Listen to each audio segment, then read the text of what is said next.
Hey, what's going on? Luke here, and for today's video, we're going to be talking about the Maori All Stars side. Now, if you missed my Indigenous side review, go back and have a look at it. I uploaded it yesterday, but for today's video, like I said, we're going to be talking about the Maori side. So like I said, go Indigenous, go back, watch that, come back now, have a look at this one, because this is my first impressions of the Maori side. So let's take a look at that side. At fullback, they have Chance Nickel-Klodstad. The wingers are Dallin Watene-Zelezniak and Remus Smith. We've got the Bulldog, or the former Bulldogs combo there. We have Joseph Manu and Dylan Walker in the centres, with Jerome Luai and Jerome Hughes in the halves. That's a really formidable half pairing. This is a very good side so far. We have Jesse Bromwich and James Fisher-Harris as the props. Brandon Smith there. We have Britton Nakora and Kenny Bromwich. We have Joseph Tapini, whatever, at lock. Then we have Jeremy Marshall-King, Kevin Proctor, Nelson Asafa-Solomona, Jordan Ricky, Patrick Herbert, Bailey Simonson, and Benji Marshall. Now, I just literally got done recording my Indigenous side review, and I was looking at them, and Latrell Mitchell and Cody Walker and such, and I was like, oh, that's a really, really good side. I think they'll really give it to the Maori side, but geez, looking at this Maori side, that is unreal. That's such a good side. Like, I genuinely think they might even be better than like the New South Wales and Queensland side that we just watched the previous year. Like Australia, like Nickel-Klodstad at fullback, there's no real weak points. Maybe the wingers.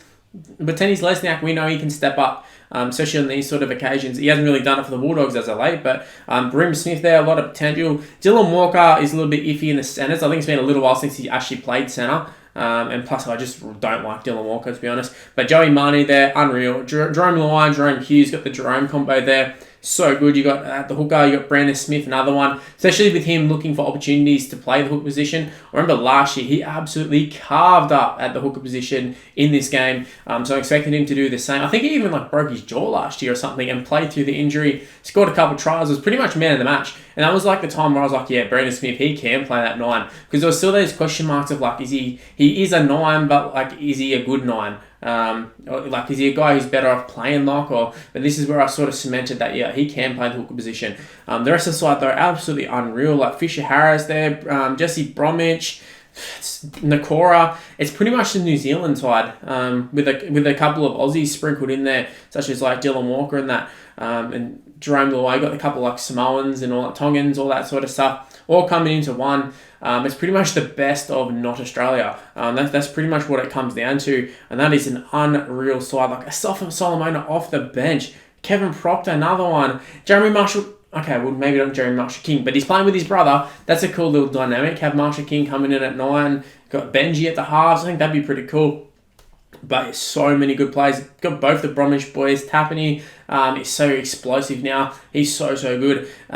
Just Jerome Hughes, Jerome Luai. I'm pretty interested to see how they go as a combo. Pretty sure Jerome Hughes has done an okay job for the Maori side in the past, but Jerome Luai, I think this might be the first time he's played. I couldn't even tell you who was the halves partner last year. I'm pretty sure they were playing people out of position last year in the half. Maybe it was someone like Dylan Walker or someone. But Jerome Hughes is still the star of the show, you would think. But Jerome Luai just signed a big contract with Penrith. Obviously led them to a grand final. They didn't win, but he contributed getting them to the grand final. He had a brilliant season. I'm very excited to see how he goes, not only in this game for season 2021. I think he's going to have a big one. I think he's going to be that sort of guy who doesn't fade off, because you have a lot of guys that have second-year syndrome and that, but he's sort of been around long enough. He's been in and out of first grade. I don't think he's going to have second-year syndrome, and I think he's going to start off on the right foot in this game.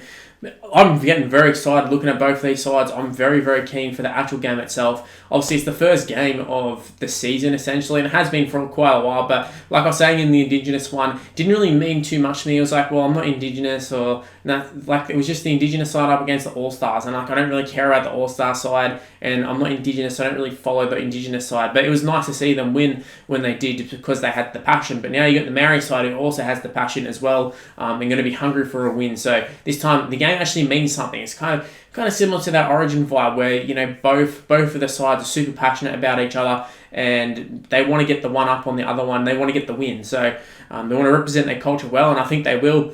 But this Maori side, wow. Chance Nickel-Klodstad at the fullback position as well. Simonson off the bench. He's done a pretty good job off the bench for the Raiders. Can cover all the backline positions. Be cool to see Benji as well. Possibly his last appearance in the Maori All Stars. Just the All Stars game generally. Someone who's usually in the All Stars games, but was playing for the NRL All Stars. But yeah, soft side. Jordan Ricky, heard a lot of good things about him. I think he's Broncos, I'm pretty sure. Heard he's quite good, gunning for Fafita's spot. He's still very young, but I've heard he's kind of a pretty good prospect. And we saw how David Fafita himself actually unearthed in the Indigenous game. So it'd be interesting to see how Jordan Ricky goes if he's able to sort of just put himself on the map, just put a big impact and just get his name out there and get people talking, because we've seen that happen a few times with, like I said, David Fafita did it. But yeah, this side it's unreal. Leave in the comment section below.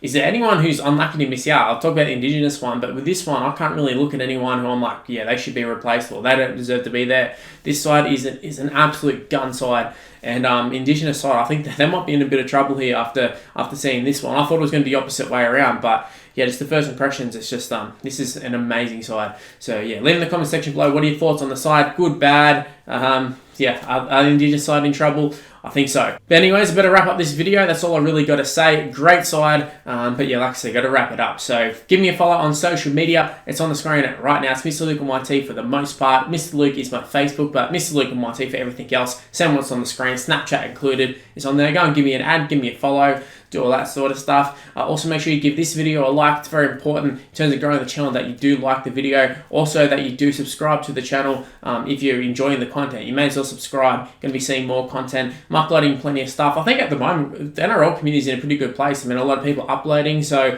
you definitely want to subscribe. You don't want to miss the content that I'm making. You also want to turn the notification bell as well. Just let you be notified immediately rather than hoping that the video is going to show up in the sub boxes, because let's be honest, it doesn't do it a lot of the time. So go ahead and turn a notification bell, get a little notification on your phone, click on it, watch it straight away, you're done. Anyways, this video is also done. That's where I'm going to wrap it up. Thank you for watching, and I'll see you next time. See yous.